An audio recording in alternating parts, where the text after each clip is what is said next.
Ano lang naman, lagi ko sinasabi kay mami lang naman, ilang words lang yan.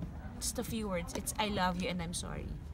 I love you, no explanation needed. I'm sorry. Kasi, alam kong may mga moments na hindi ko napapansin na, alam mo yun, may nagagawa ka, may nasasabi ka, or meron kang hindi nagawa or nakalimutan mong gawin para sa mami mo.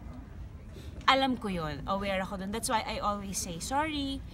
Kasi hindi ko alam kung saang part yung pagkukulang ko bilang anak sa kanya. But I will always be grateful sa mami ko. Dahil kung hindi naman sa kanya, hindi naman ako tatagal lang ganito sa industriya. Mars, medyo may pinagdaanan tayo recently, di ba, si Nanay Binay. Kamusta right now? Alam ko kung gano'ng kamahal sa'yo yung taong yun. Ano naman, we were actually prepared on what's gonna happen. Pero pag nandun ka na pala sa sitwasyon na yun, hindi, akala mo prepared ka na, pero hindi pa rin naman pala talaga. So when she passed, andun yung prayers of thankful kasi hindi na siya mahihirapan. Andun din yung prayers na makakope up sana, lalo na ako kasi ako yung pinakainalagaan niya. And yung pasasalamat na ibinigay siya sa akin for a reason, alam ko naman yun. But I'm okay now. At is okay na. Julia, isa ka ngayon sa inspiration ng marami. Pwedeng malaman ilan yung pounds na nilose mo from what? Itong pregnancy ko kay Luna, umabot ako ng 172. Ngayon, nasa 140. Wow. Ako ngayon. So, mga 15, 20 pounds more, maybe. Pero, hindi naman actually yung liit ng waistline ang hinahabol ko.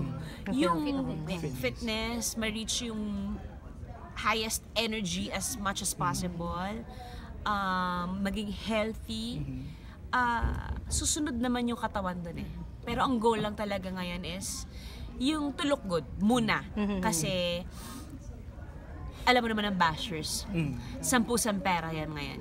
So, kung may isa mang nagawang maganda ang mga bashers sa akin, eh yung naliban sa motivation, binigyan nila ng ibang klaseng elemento yung workout ko ngayon. Yung, may ibang texture pala to kapag may gusto kang itag, yung gano'n. Right. Ibang elemento to ha, nakakaaliw. Mars, kamusta na yung si Luna? Kamusta yung mga anak mo?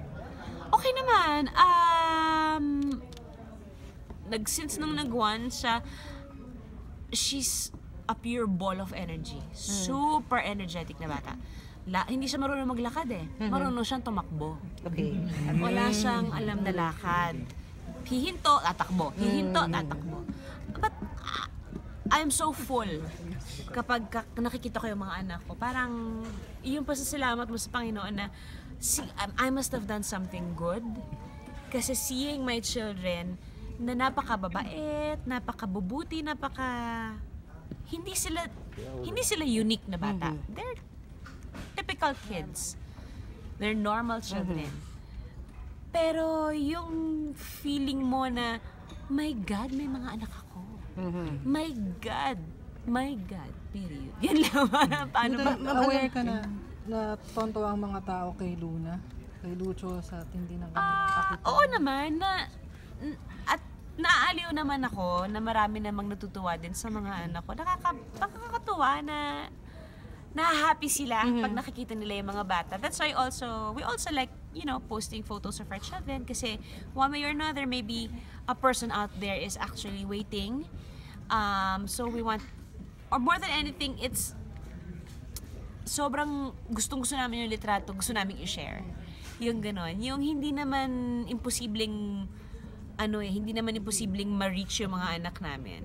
Pero the main fact na hindi lang kami ang napapasaya ng mga anak namin, nakakataba ng puso. Mars, I know you're very happy with Ryan and yung relasyon niyo bilang mag-asawa, no? Pero bilang isang normal na mag-asawa, dumating din ba kayo sa mabigat na pagsubok? Kagaya ng ibang? O naman, hindi naman kami, hindi naman yung buhay namin na parang walang issue. May mga banters kami, may mga issues kami, may discussions kami, may mga moments na talagang may moments. Normal. Hindi normal siguro yung hindi kayo nag-uusap at hindi kayo nagtatalo sa isang bagay. Pero siguro, kaya ang tingin ng mga tao ang hina-hashtag sa amin is relationship goals or family goals. Siguro kasi ang nakikita nila is the surface. But we are real as possible. Yung mga issues, hindi naman siya kailangan ng i-post. At least for our personal opinion. Tsaka gano'n naman na ako simulat sa pool. 'Di ba? Kung hindi naman kailangan ng pag-usapan. Hindi na kailangan ng i-post kasi amin naman ito. Happy lang kami na yung mga little things that makes us happy, like going to this place or sharing this kind of food, yun din yung ginagawa ng mga ibang mga tao. So normal po kami. Hindi abnormal ang pagsasama namin mag-asawa. Marami